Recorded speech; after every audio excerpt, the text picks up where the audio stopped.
दोस्त, क्रिकेट भी मोहब्बत की तरह है। कभी जीत का जुनून, कभी हार का गम साथ है। लॉर्ड्स पे दिल जरूर टूटा, पर होप अभी भी बाकी है। ओल्ड ट्रैफोर्ड है अगला मंजिल, अब जीतना ही बाकी है। यार, इंडिया ने थर्ड टेस्ट सिर्फ 22 रन से खोना मतलब दिल पे लग गई। और अब सीरीज 2-1 से इंग्लैंड के फेवर में है। और फोर्थ टेस्ट ओल्ड ट्रैफोर्ड, यहाँ पे हिस्ट्री भी अगेंस्ट है हमारे, पर हमारे पास चांस है चीजें बदलने का। तो चलो बात करते हैं 3 बड़े चेंजेस जो इंडिया को करने चाहिए जीत के लिए। मैं हूं जस्सी और आपका स्वागत है मेरे channel cricket talk with Jassi जैसा कोई नहीं पर, जहां पे हम क्रिकेट की बात करते हैं बिल्कुल कैजुअली लेकिन गहरी एनालिसिस में। और आज हम बात करने वाले हैं 3 ऐसे गेम चेंजिंग मूव्स के लिए जो कि इंडिया को कंसीडर करनी चाहिए मैनचेस्टर में। और हाँ, स्टैट्स के साथ, क्योंकि बिना नंबर के डिस्कशन अधूरा लगता है। पहला नंबर आएगा बैटिंग ऑर्डर का। तो बैटिंग ऑर्डर का जो टग ऑफ वॉर इस समय चल रहा है वो सबके सामने है।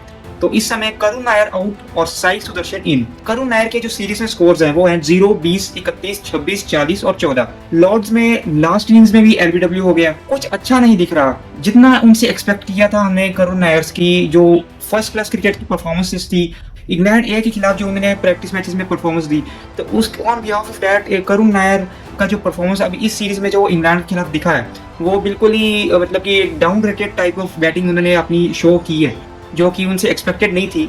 तो उनकी जगह पे साई सुदर्शन बहुत ही बेटर ऑप्शन हो सकते हैं इस टाइम पे। इस चेंज से हमें क्या मिल सकता है?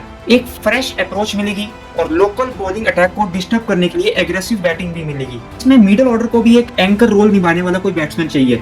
बेसिक लोअर ऑर्डर में जडेजा ने बहुत ही बेहतरीन परफॉर्मेंस दी, पर कोलैप्स जरूर हुआ है। और नासिर हुसैन ने भी बोला है कि find a new middle order anchor. Jaiswal और शुभमन गिल ने भी बहुत ही बेहतरीन परफॉर्मेंस दी है, और इसके साथ ही ऋषभ पंत ने भी बहुत ही बेहतरीन परफॉर्मेंस दी है।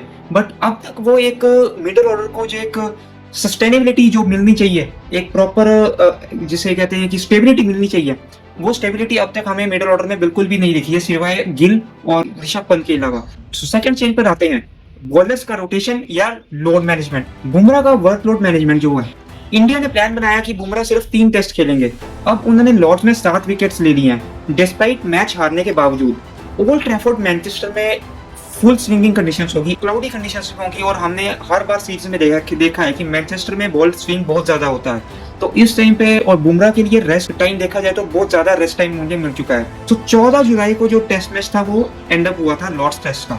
उसके बीच में अब 10 तकरीबन 8-9 दिन का गैप जरूर हो चुका है, और इतना रेस्ट किसी भी फास्ट बॉलर के लिए बहुत ही ज्यादा होता है। तो इस हिसाब से अगर बुमराह का वर्कलोड मैनेजमेंट देखा जाए तो इसमें नो डाउट कि बुमराह को 4th टेस्ट जरूर खेलना चाहिए, क्योंकि एक बहुत बड़ा ओकेजन है, क्योंकि इंडिया इस टाइम पे 2-1 से पीछे चल रही है। और इंडिया का सबसे नंबर 1 बॉलर अगर इस मैच में टर्निंग पॉइंट में नहीं खेलेगा तो फिर और कब खेलेगा?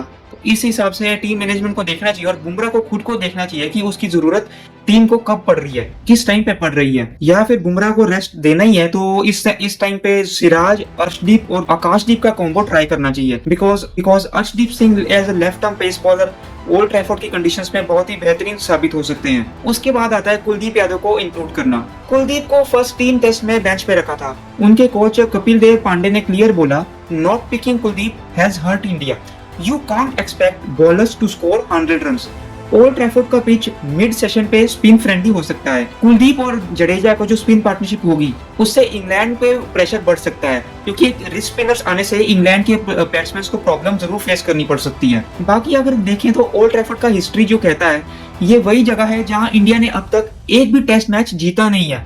9 मैचेस में 4 लॉसेस और 5 ड्रॉज हुए हैं। सो सीमिंग डे पे एडवांटेज मिल सकता है। फर्स्ट 2 डेज फास्ट बॉलर्स को बहुत ही ज्यादा एडवांटेज हो सकता है, उसके बाद स्पिन फ्रेंडली विकेट हो सकती है। तो इसमें कुलदीप यादव और रविंद्र जडेजा का जो पेयर अप है वो बहुत ही बेहतरीन साबित हो सकता है। समराइज करें तो 3 बड़े मूव्स जो हो सकते हैं वो हैं करुण नायर की जगह साई सुदर्शन, और बुमराह अगर नहीं खेलती हैं तो अर्शदीप सिंह का आना, और कुलदीप यादव को टीम 11 में इंक्लूड करना। अगर वो आप देखना चाहे तो नीतीश रेड्डी के पोजीशन पे हो सकता है, या फिर वाशिंगटन सुंदर की पोजीशन पे हो सकता है। तो अब दोस्तों, आपका क्या ख्याल है? साई सुदर्शन या करुण नायर? बुमराह मस्ट प्ले या रेस्ट? कुलदीप यस और नो? कमेंट करके हमें जरूर बताएं। तो अगर ये एनालिसिस आपको अच्छा लगा हो, या अपडेट अगर अच्छा लगा हो, तो अपने क्रिकेट फ्रेंड्स के साथ जरूर शेयर करें, लाइक करें, कमेंट करें, और क्रिकेट टॉक विद जस्सी जैसा कोई नहीं चैनल को सब्सक्राइब करना मत भूलें। तो मिलते हैं नेक्स्ट वीडियो में।